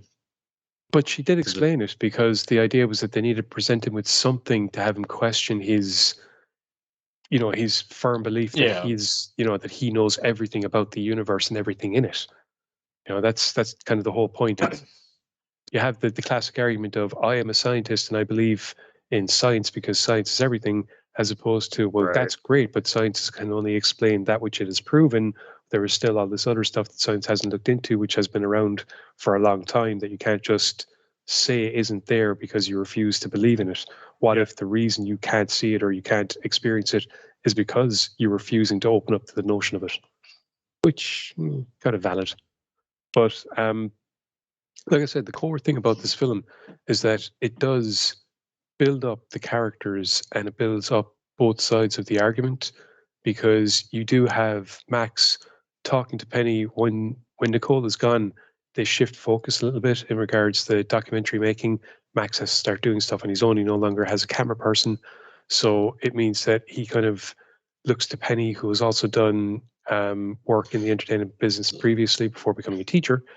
And they kind of start to work on something together, which doesn't really last long because, once again, the two completely opposite notions as to what is going on here, with Max at times becoming very forceful in his belief that this is all in Sarah's mind. She just has to get past this crap that is in her head. It was a tragedy that happened to her daughter. The stuff that happened, these things, they just happen sometimes.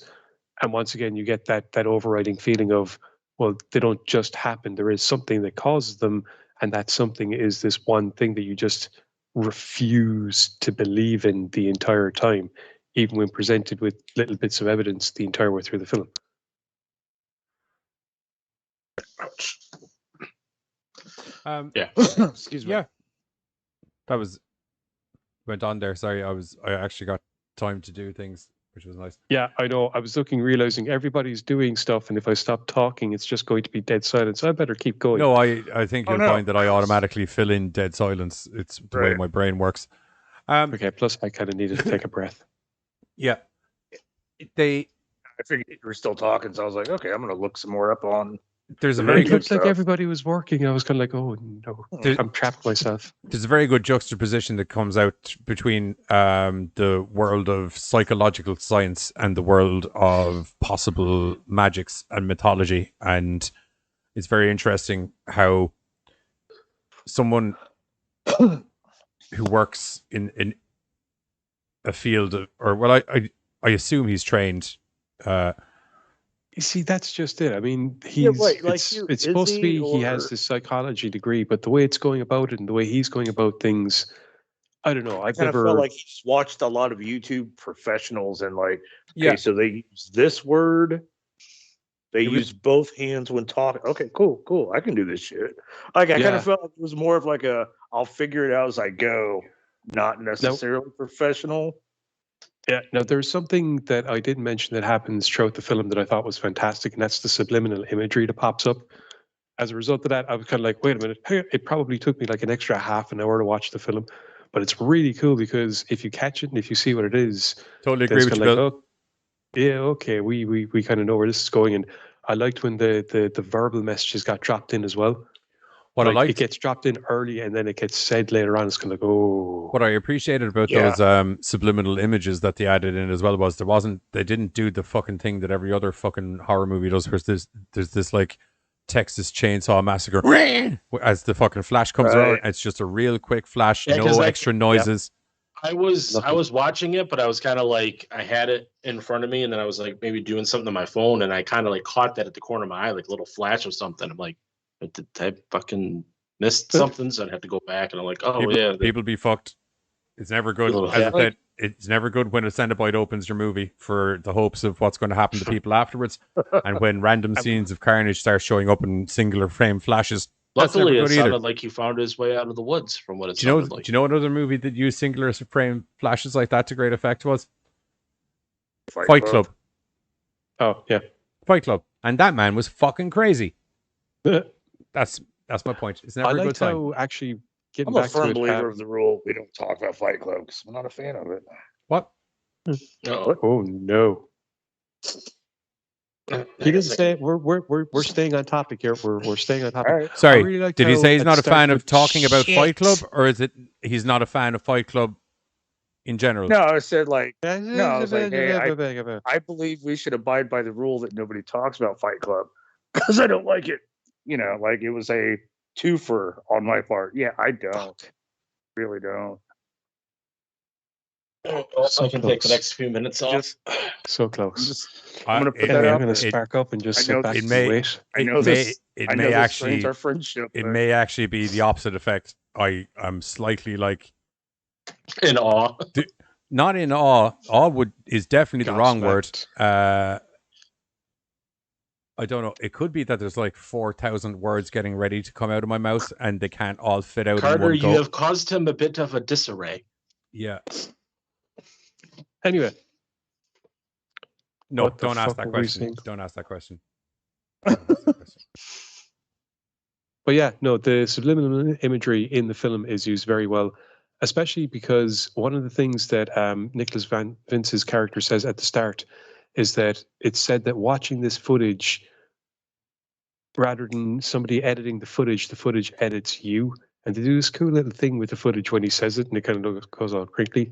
So it kind of primes you to kind of think, what is, it primes you to think maybe we'll be seeing stuff over the course of it. And then, like I said, you start seeing that subliminal imagery thing, and it's kind of really works well into it, works well into the subtle tension building and everything else that's going on in it.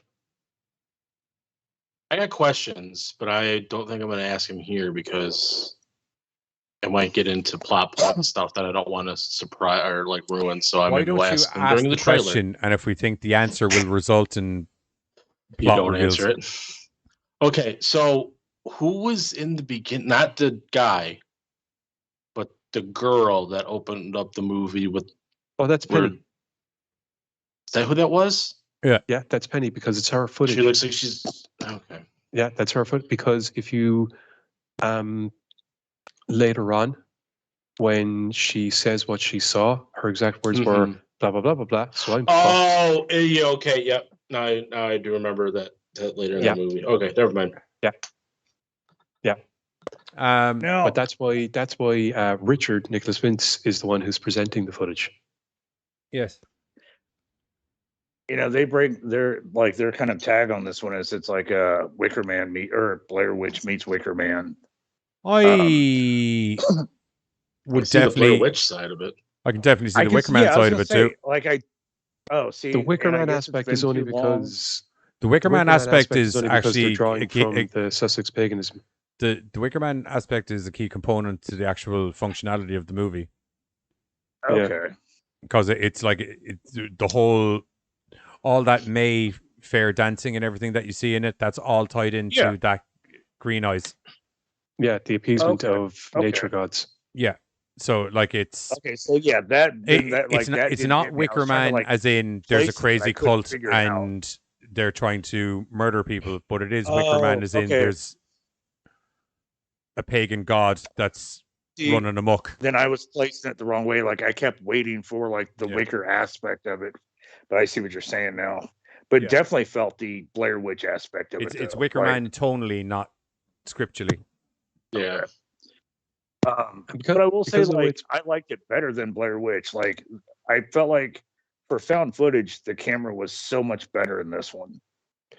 Yeah, it's one of the smart things of having your main guy, and not just your main guy, but the main guy who is your main camera as well, being a professional camera person. Right. It was one of the it was one of the things I respected about Paranormal Activity is that, like, in that first movie, it was the guy works as a camera dude anyway.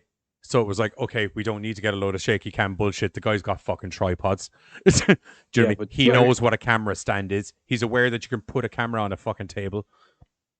The other side of it as well, and it's something that we discussed when the remake of Blair Witch came out, between the original one and now, the advancements in the kind of camera quality that you can get has also like upped the grade in that as well. 100%. And that's true. I'll give you that. Yeah, but I mean, for a me, lot like of those the biggest... new handycams have a literal anti-shake in them that will... And then also a lot of it was interviewee stuff, not a lot of movement really to begin with, besides like a couple... And yeah, and they use a lot of available camera footage to cover that. But I think that's kind of where like found footage kind of puts me off, because we just throw a camera in everybody's hand and like we'll just figure it out in editing, and it doesn't always turn out very good for me. Plus, this also had sections of, not animated, but it had sections of artwork where some of the backstory and lore were being filled in by characters to explain the notions that are running through Sarah's mind as to why she's thinking. Yeah, like that one scene where it's like, well, do you want to sit here and listen to her go on for about an hour, or do you want to see a little bit of an animated reenactment of it? I dug the shit out of that. That was an awesome like takeaway from the film, but it still did its job. Like, but I don't know, for some reason I really dug the fact that they went that style with it. Well, it feels like you kind of had to, because it's like, I don't think you could really, like, I don't think you could grasp it if like you just sat there and just listened to her regurgitate a story. No, to have they those could have visuals, I think definitely helped. But they could have like say fogged the screen and had people act it out or something. Like there's still ways they could have done it, and I liked this way that they did it. It also made sense in the fact that they're, from their point of view, they're doing all this in aid of presenting a show. So for entertainment purposes, it would look better to have these animated segments or these pictures while you're talking rather than trying to get in people, because maybe you're not able to get in the people and maybe it's just handier to do it this way and it would look better anyway, and why not? And like I said, because of the way we have the opening, which has keyed you up to the fact that this is a finished product based on all this found footage, it allows for them to do that stuff without taking you out of the idea that you are watching something that was recorded on the spot or on the fly. Yeah.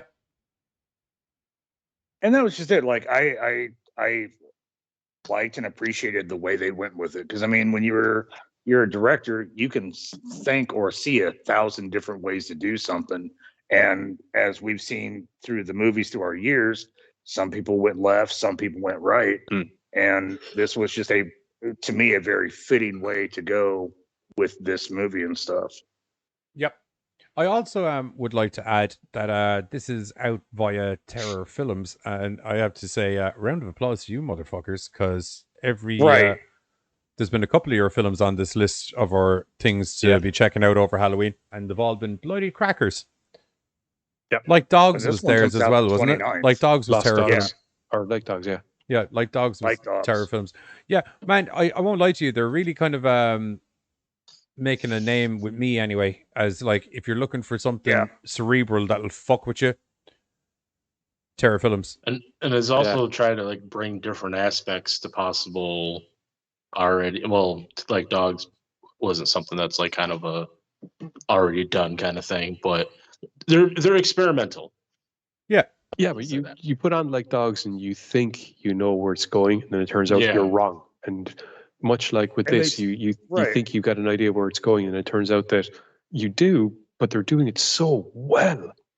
They also they do a good job of kind of misleading you a little bit when Emily Booth's character comes in, because there's like certain conversations and stuff, and you're like, okay, maybe I'm seeing where this Wicker Man vibe might start creeping in here, as in, like, you know, he wakes up tied to a bed or something, all of a sudden there's a load of fucking crazy pagans outside the house getting ready to do a sacrifice, but nope, that's not the way it brought you. Not remotely. Good shit. Real good stuff. I think we're going to hit the trailer the for... acting was good.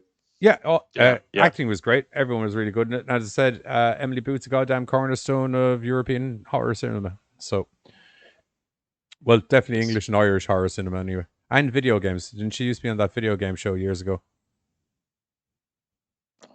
I didn't know about her till this one.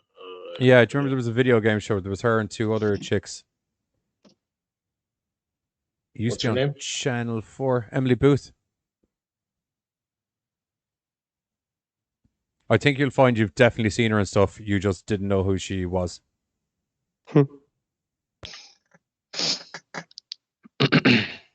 That's not an insult to her, by the way. That's just like... So I'll tell you what, while the two boys Google and myself and Giz here just sit silently waiting for them to come to the realization of what an Emily Booth is, we'll just hit the trailer for They're Outside. Oh, that's an Emily Booth. Oh, okay. Yeah, there you go. Emily Boothhausen. Anyway, we're going to hit the trailer for They're Outside. We're going to be back. We're going to give our ratings, and then we're going to say goodbye to you motherfuckers and things of that nature, and plug our upcoming show and film festival, all those kinds of things, you know, the weekly jazz. Anyway, we'll be back in a moment after the trailer for They're Outside. Not They're Here, which is the line from the Poltergeist. Welcome, viewers, to a very special episode of Psychology Inside Out, where we're looking into the phenomenon of agrophobia. How does it feel standing there, unable to step outside? Lonely. Dance, dance in the month of May. Dance, dance for the Queen of Fae. Oh, my sisters, dance and sing. Dance around the fairy ring. Green Eyes. Green Eyes has come knocking for you. I've seen Green Eyes. No, you haven't. I have seen No! Green Eyes and all the shadows of the dead. Seeing is believing, right? That's what they say. Just consider that everything you think you know is wrong. Just a story, yeah. Dance, dance when the moon is bright. We dance, dance are in the endless woods. He's real. It's real. The dead are dead and in the ground.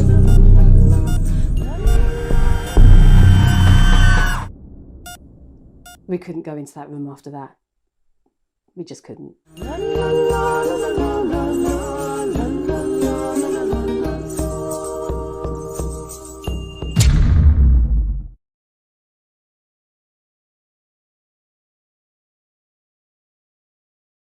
One. Okay, so due to the Back conversations that happened while we were off air, now Giz is Googling stuff while I'm talking to Carter and Buzz. I blame you. Yeah, it's fine. Bill would probably know. Bill, do you remember that TV show, Games Master? Who was the guy that played the big giant head? Patrick Moore. Sir Patrick Moore. Sir Patrick Moore. That one. Never mind. Thank you. Thanks for playing. Thanks for playing. Game over. And okay, so ratings from everybody for They're Outside. Just to clarify, They're Outside, not They're Here, which is a line from the Poltergeist. I said 3. it. Poltergeist. I give it a 3. Solid 3 for me as well, I think. I'm going to have to go with 4. I like a good psychological... This, for me, was similar to watching Session 9. You know what? Oh, seriously? You've talked me up to a 4. It's not, just to clarify, it's not Session 9 level. No, right. I said this felt similar to watching Session 9. Session 9 is proper, like, wear your brown pants if you're watching Session 9. Gonna poop on. But I liked, like I said, I liked the way, I liked the fact that while there was nothing that happened that I didn't expect to happen, everything that did happen was done about as well as they possibly could have, and in my opinion, was pulled off fantastically. Yep. No, I agree with you, actually. 4. I'm going to go with 3. Like, I liked it, and it's one of the better found footage films. The pacing was kind of kicking my ADD, so it was like I just kind of kept like, what's next? What's next? Like, it was just not really keeping my calm. I think we're going to have to work out some like ADD rating system for you. Like that, I'm like, okay, so like if it's like, it's not that I didn't enjoy the movie, it was kicking my ADD. Do we like start with like it already has a plus point? Or that kind of thing. That's why the 3, like, because like if I don't like it, my ADD kicks in, then I don't. I like how we have such a wide coverage of stuff. There's like Giz who reads a lot and likes analyzing things, and there's me that like does film and likes analyzing things. There's Buzz who doesn't like cinema for the most part, and there's Carter who's ADD. There's Carter who's ADD. Right, like, hey, get all aspects. Yeah. Hey, if you're ADD, you will really like this film. This one, like, hey, there was a lot of flashing lights, and right. Like I was like, ooh. Someone was jingling some keys in the background. I don't like doing a color-coded rating system at that level. I just like going out of 5. This is. I feel like it's getting 3. too nitty-gritty when we're like ranking that. Because I won't lie to you, even though I said 3 initially, and then decided to move up to a 4 for this movie, if I was to rank them, I would probably put this number 1, then Bingo Hell, and then Ouija Japan. No, see, me, it'd be Bingo, this, then Ouija. That's how mine just was. To clarify, I fucking loved Bingo Hell, but I really liked the psychological mindfuck that's going on the whole way through They're Outside. I like those psychological mindfucks. There's very few horror movies that come out now that I'm not like automatically, okay, this is the plot line, or this is the guy that killed the guy, or something. Whereas this had me pretty much like, I won't lie to you, up until about 3/4 ways through the movie, I was full sure there was a bunch of crazy pagans showing up before the end of it, and he was going to have a terrible time. No, I had no clue how it was going to end, but then it was just that whole like, okay, we're sitting with her again, and we're sitting with her again, and now we're standing in the woods again. Like it was just, I liked what they did. It's just not like my normal go-to. This is like, I've watched it and it's cool, but it probably won't be a rewatch. because it doesn't hold my full attention. Yeah, I get that. I probably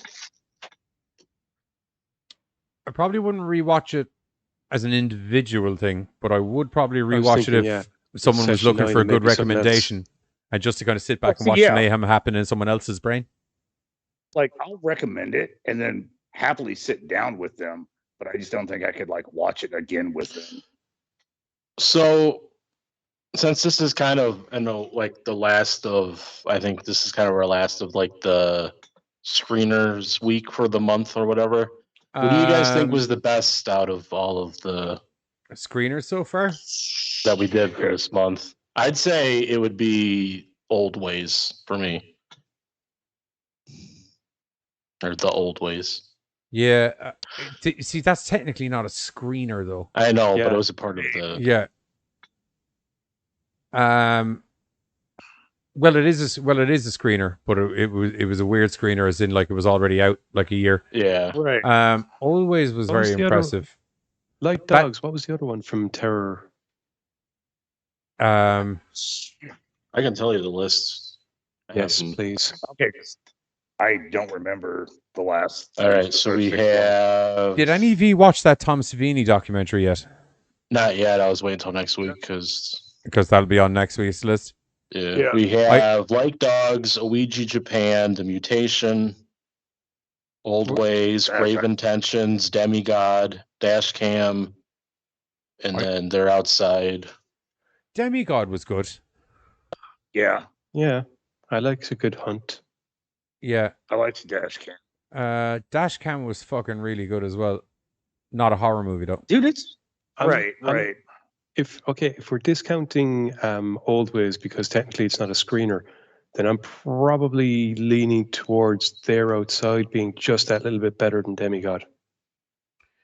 Mindfuck wise? Well, just in terms of which I thought was the best out of all the films that we've done over the last few weeks. I have to go Demigod. Although it's a fair, like, I mean, we did get Old Ways in as a screener. It's just that it wasn't like the movie was soon to be released. It was already on Netflix, but I don't know how long it was on Netflix. For a couple weeks. Oh, it was only on Netflix for a couple of weeks? Like, maybe 3 weeks, pushing a month. Like, I remember seeing it and it was like, oh, cool. And I threw it in my watch list, but then we got to talking about it, and that's when I wound up watching it. But it seemed like it sat in my watch list for a few.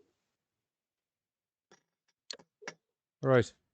It's been out for a year because it says initial release was October of 2020. Right. Okay. Holy shit. Okay, so yeah. Okay. Okay, I didn't realize that. Okay, well then, screener wise, I probably What They're sucks Here is that's the one I like the most. or They're so. Outside. As being your top villain.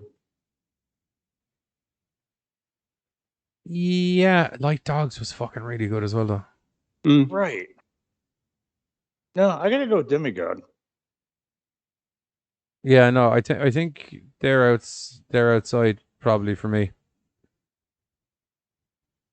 Like the thing is, like I know I shit on the found footage genre a lot. It's because a lot of people fuck it up bad now. Yeah, but when it's done when right. it's done well, I love it, and I really liked They're Outside. There's been a couple of times now that we've been lucky enough that we've gotten films that, for whatever reason, they've hit the nail on the head in regards to found footage. And it's just been, man, why can't everyone else do it like this? And then we get lucky and someone else is. And that's just it, like, because like he said, I usually shit all over found footage, but this was just good, like this had every found footage kind of had this ability. Dude, I've been a fan of it. You know what I mean?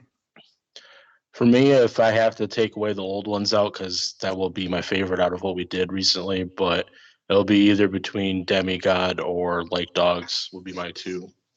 Yeah, it's a tough call because they're both good. Yeah, I won't lie to you. It was a pretty good list of movies in general. Like there's only maybe one or two that I just absolutely did not like, but I even liked The Mutation. It's just a fucking It crazy has fun points. It's just a fun, smashy, killy movie. Right.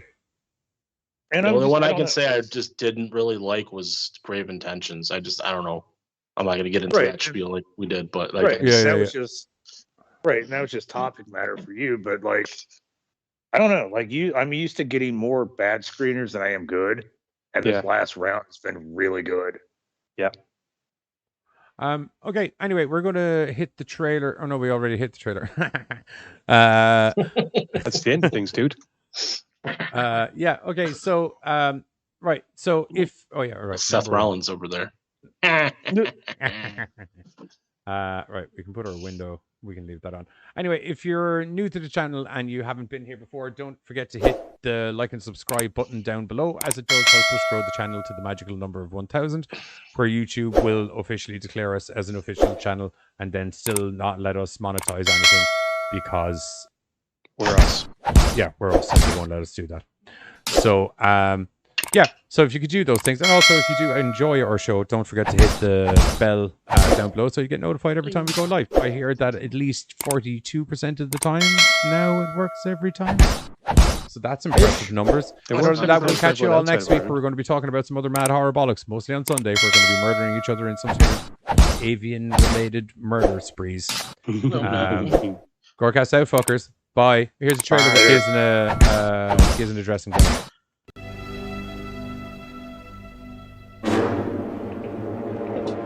We're back.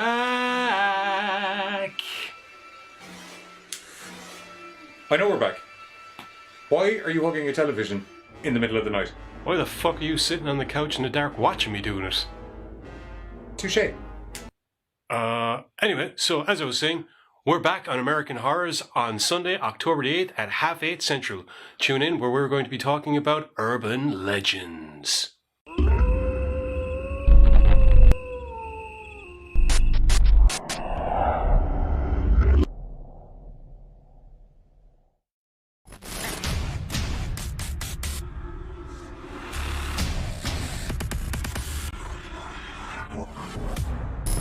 Don't forget, if you enjoy our Madcap GoreCast horror hijinks, we stream 3 nights a week over on YouTube, Mondays, Thursdays, and Sundays, where you can see a little bit of this. Turd spoon, god damn, I knew there was something I wanted to bring up in the... God damn, I don't know what a fucking turd spoon is, but I'm mad to...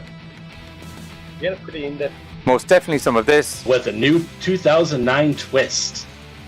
She pulls out of her vagina. I'll give it to her though, because like, you know how like magicians kind of like do something and they pause dramatically? She took that dramatic pause. And occasionally some of this. Our favorite Halloween movies. What's up, GoreCasters? Welcome back here to the GoreCast. Yeah, okay, I'm here. I'm back.